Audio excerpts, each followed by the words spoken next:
It's down to who blinks first. The Six Nations, Scotland versus Ireland, live Sunday at 2:20 on BBC One and BBC iPlayer. What is funny? Funny is laughter. Silliness. Joy. Ow! It's comforting. Creative. Escapism. Funny is us. Funny is you. Funny is everyone. Funny is power. And we need it now more than ever. Comic Relief returns on Friday the 19th of March on BBC One and iPlayer. Funny is Richard Curtis films. Is that right, Richard? This is BBC One in the East. Now the BBC News with Hugh Edwards and Janine Machin at 10 o'clock. Tonight at 10, a serving police officer is arrested on suspicion of murder after the disappearance of a woman in South London. Sarah Everard, who was 33, was last seen a week ago on her way home from a friend's house in the Clapham area. Police revealed tonight that searches near Ashford in Kent have found human remains, and they confirmed details about the suspect who's in custody.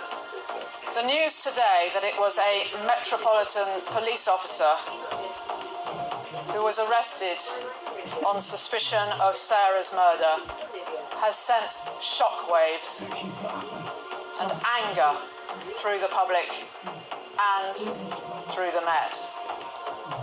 We'll have more from the scene in Kent, and we'll have the latest from Scotland Yard. Also tonight, the test and trace scheme has cost a staggering amount and made little difference, according to a highly critical report by a parliamentary committee.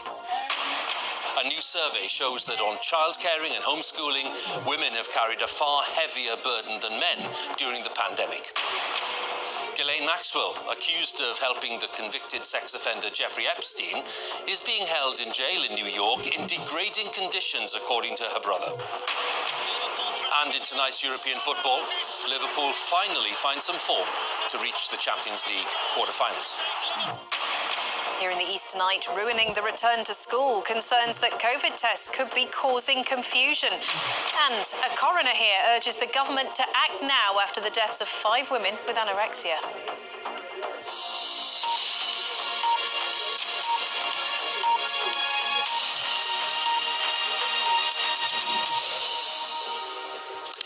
Good evening. A serving Metropolitan Police officer has been arrested on suspicion of murder following the disappearance of a woman in South London a week ago. Sarah Everard, who was 33, was making her way home from a friend's house. The Metropolitan Police Commissioner, Dame Cressida Dick, revealed tonight that what appear to be human remains have been found near Ashford in Kent, but those remains have not yet been identified.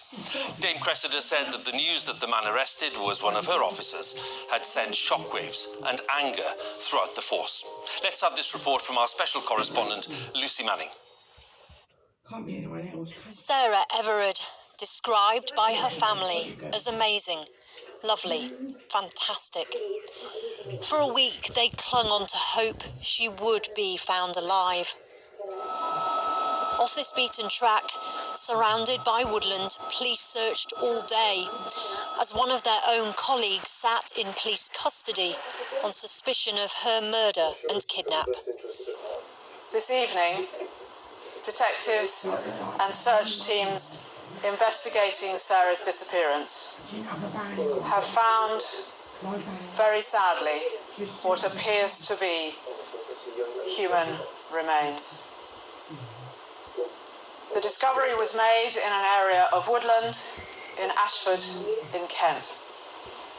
The news today that it was a Metropolitan Police officer who was arrested on suspicion of Sarah's murder has sent shockwaves and anger through the public and through the Met. Sarah Everard was last seen a week ago, walking from a friend's house in South London to her house, as many women do on many nights out, walking alone. She didn't make it home. The police officer under arrest is in his 40s. His house in Deal in Kent was also searched, police removing a car. He was a diplomatic protection officer, but instead of protecting embassies, he's facing questions about a possible murder.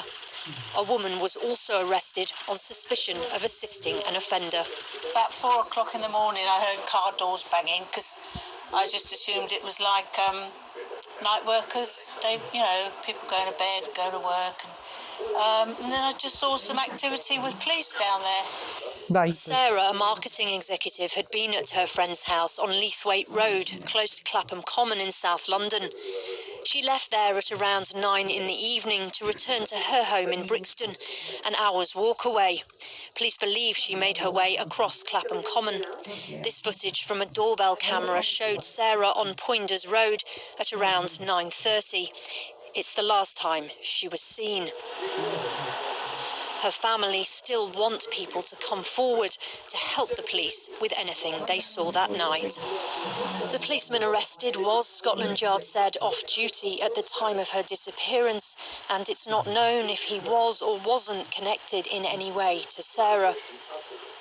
She was just 33 years old, just enjoying London life, then walking home. How could that end here, where the week-long agony of her family is only intensified? When a woman disappears after walking home alone, so many people, women especially, hold their breaths hoping that that person will be found. It seems tonight, after the searches in these isolated dark fields, that everything Sarah's family willed for, their hope that she would be found, it seems that that has not been possible. It was an ashen-faced commissioner of the Metropolitan Police now leading a murder inquiry where the main suspect is one of her own officers. Lucy, many thanks again for the latest there in Kent. Lucy Manning, our special correspondent. Just to recap, in her statement this evening, the Metropolitan Police Commissioner, Dame Cressida Dick, said that Londoners should know it was incredibly rare, in her words, for a woman to be abducted from the capital streets. And she said her thoughts very much were with Sarah Everard's family. Let's go to Scotland Yard and our Home Affairs correspondent, Daniel Sanford. Daniel, what's the latest that you have for us there? Well, first of all, I think there is an urgent sense here of a need to reassure the people of London that it is extremely rare for people to be abducted by strangers, rarer still for there to be an abduction that turns into a possible murder. And of course, if a police officer is involved, that would essentially be unique. The other word that's being used around here this evening, as well as reassurance and shock, is betrayal, because although this investigation could take another path, after all, nobody has yet been charged, if it does turn out that a police officer has been involved, then there will be a very strong sense of betrayal from the very top of this organisation down to the rank and file, a sense that they will have been betrayed and that the people of London above all would have been betrayed, because they feel a deep sense of pride that their job is to protect the people of London, and now here's one of their own officers suspected of doing the exact opposite in the worst possible way. Daniel, many thanks. Daniel Sanford, our Home Affairs correspondent there at Scotland Yard. Let's move on to some of the day's other main stories. The NHS test and trace system, which is likely to cost the taxpayer £37 billion, failed to prevent lockdowns, and there is no clear evidence that it had cut the number of coronavirus infections. Those are the findings of the House of Commons Public Accounts Committee, which has published a highly critical report on the scheme. The MP said that the cost was staggering and that taxpayers were being treated like a kind of cash machine. But the Prime Minister defended the system, as our health editor Hugh Pym reports now. A testing site today, now part of everyday life, but it's cost a lot of money to get where we are, and a highly critical report by MPs has fuelled a new debate on what Test and Trace has achieved. It was raised at Prime Minister's questions. The government is throwing a staggering £37 billion at a test and trace system that we know has made barely any difference.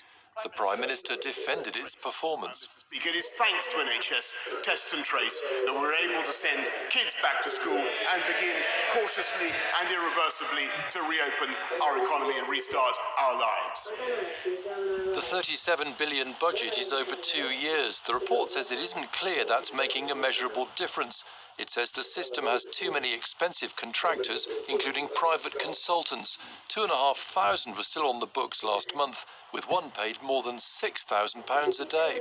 Lots of money was being thrown at lots of projects, and in many cases there are big questions about how that money has been allocated, how it's been spent.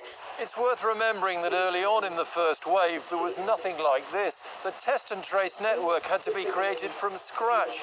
The key issue is, has it been as effective as it should have been? There were long waits at testing centres and for results when infections rose rapidly in September and October, and the system failed to keep up, with people sometimes asked to drive 100 miles or more to get a test. It's an absolute joke. I've had to bring 3 kids out of school. We'll just have to go back home and try again, I guess. The performance figures have improved since those problems last year. Nearly 83% of test results came back in 24 hours in the last reported week in February, compared with only around 33.5% 1 week in October. The proportion of close contacts reached was more than 93% in late February, compared with about 60% back in October. So into one nostril. The number of daily tests carried out has more than doubled since the new year to over 1 million yesterday, though this includes those done in schools which have reopened. Yes, we do a very large number of tests. We successfully reach a very large number of people to ask them to self-isolate. That's what Test and Trace is set up to do. So this report accuses us of delivering what we said we were going to do, to build the service that the country's needed in this extraordinary crisis that we're all facing. Some argue that local council officials knocking on doors rather than a national call centre system is the best way to reach contacts of those who test positive. Health leaders in England say both approaches are required. Hugh Pym, BBC News. Well, let's have a look then at the latest figures on the pandemic. 5,926 new infections recorded in the latest 24-hour period, which means that on average the number of new cases reported per day in the past week is 5,734. Across the UK, latest data shows the number of patients in hospital with coronavirus is 9,435. 190 deaths were reported of people who died within 28 days of a positive COVID test. On average, 172 people have died every day in the past week from COVID. That's the lowest it's been since the 21st of October. And the total number of deaths so far across the UK is 124,987. Let's have a look at the vaccinations now. More than 217,000 people have had their first dose of a COVID vaccine in the latest 24-hour period. It means more than 22.8 million people have had their first jab, and over 1.25 million people have had both doses of the vaccine. Women have carried a far heavier burden than men in relation to childcare, homeschooling and housework during the pandemic, according to new analysis of data from the Office for National Statistics. It also suggests that women have experienced significantly poorer levels of personal well-being and are more likely to have been furloughed. Our health correspondent Catherine Burns has been talking to some women about their experience of life over the past year. It's an experience that really allows feelings of anxiety, loneliness to fester. We've been having to juggle homeschooling our 5-year-old and looking after our 18-month-old. It was brutal, to be honest, and definitely not sustainable. It's stressful for all of us, but, you know, we've just got to work through this. Physically, we know that COVID is more of a risk for men. Between March last year and January this year, the Office for National Statistics registered almost 64,000 deaths of men involving COVID. Over the same time, just over 53,000 women died. That's a difference of almost 18%. But the ONS says men are less likely to worry about the impact of the pandemic on their life. Lockdown seems to have hit women harder. They're more likely to say that they feel lonely and have consistently reported higher levels of anxiety and depression than men. Sophie Elwyn graduated university last summer. She loves her first job but has never met her team and finds working from home hard on her mental health. It's just horrible, and then, you know, you lie awake at night thinking, oh my goodness, is my job even secure? What if I've messed up too much? Suze Patel is back on the school run this week, but before this, like 7 in 10 women and 5 in 10 men, she spent this term homeschooling, and she did it while running a company with her husband at the same time. I'm the one that tends to step back a little bit in the business just because my husband's more of the business-headed one, and I'll be doing most of the homeschooling with our little one. Keisha Shah's also trying to keep a business running and look after her 3-year-old. The ONS found that women have done more unpaid childcare and housework than men across the pandemic, and that the gap has widened as time's gone by. And I found myself in this constant struggle between the desire to pursue my own dreams, to pursue this business, my own ambitions, and also the unwillingness to put my child in second place. And the result was that I often worked through the night. Women have been more likely to be put on furlough. It's happened to Jenny Chessman twice. I've had to sort of do more in the house, and quite rightly so. My husband and my son have been put under massive pressure, being, key workers. Which is pretty scary. These figures reflect the first year of coronavirus. The question is if things will be more balanced when we finally get through the pandemic. Catherine Burns, BBC News. The Duchess of Sussex has reportedly filed a formal complaint with ITV about the conduct of presenter Piers Morgan and the alleged effect of his comments on those suffering from mental health issues. Piers Morgan resigned yesterday as host of Good Morning Britain after saying he didn't believe a word of Meghan Markle's interview with Oprah Winfrey.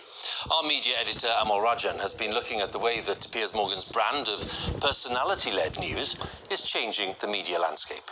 The conversation of he won't be given security. From race to mental health and progressive Californian values to the British monarchy. And also concerns and conversations about how dark his skin might be when he's born. What?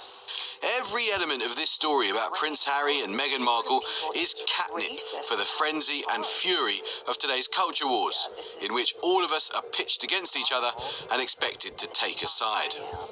Has she said anything about you since? Sometimes it boils over. Has, but yet you continue to trash her. Okay, I'm done with this. No, sorry. Broadcaster Piers Morgan left ITV yesterday, unwilling to apologise for saying he didn't believe Meghan's claims. Morgan was bullish this morning. No, I believe in freedom of speech. I believe in the right to be allowed to have an opinion. If people want to believe Meghan Markle, that's entirely their right. Into this heady brew, Britain is about to launch a new experiment, partly inspired by America. And while Piers was busy throwing a fit before he quit, the all-white teeny bopper Trump fan club was getting equally hysterical about the interview. In the US, cable news is no longer regulated. It prioritises personality and opinion in primetime slots, from the liberal MSNBC to the right-wing Fox News. Perfect. Britain still has a broadcast regulator, Ofcom, that is moving in the same direction. More than 30 years after he was the launch chairman of Sky, former Sunday Times editor and ex-BBC broadcaster Andrew Neil is playing the same role for GB News, a soon-to-launch centre-right antidote to established broadcasters. Will we be different from the existing networks? Yes, because they all do the same thing. So what's the point of doing what they do? Will we come at stories a different way? Yes. Will we give voices to people outside the metropolitan consensus? Yes. Do we have any interest in Fox News? No. Disinformation? No. Conspiracy theories? No. Oh, man alive. Why would you? GB News will exploit the subtle but significant distinction between impartiality within programmes and balance across a network that the likes of radio station LBC have navigated. In an age of super abundant information, our attention becomes the most precious resource, and the momentum within our news culture is with those who can best grab that attention. But generating noise is easy. Generating news is hard and expensive. GB News will galvanise British broadcasting, but it will do so mainly by accelerating trends that we're already seeing online and in America toward big personalities. We do not need further division by creating a system of broadcasting where people only see the opinions that they like. I must listen to opinions I don't agree with and I don't like. That's how I come to know the truth. Once upon a time, the news was the star. In the new world, it's the stars who will be the news. Amal Rajan, BBC News. A month after the military coup in Myanmar that saw the government of Aung San Suu Kyi overthrown, dozens of police officers have fled the country, refusing to carry out the orders of the army. The defectors have fled to India, fearing that they would have been forced to kill or harm civilians. Violent protests have taken place across the country, during which demonstrators have lost their lives. Our South Asia correspondent Rajini Vaidyanathan reports now from the India state of Mizoram, which lies on the border with Myanmar.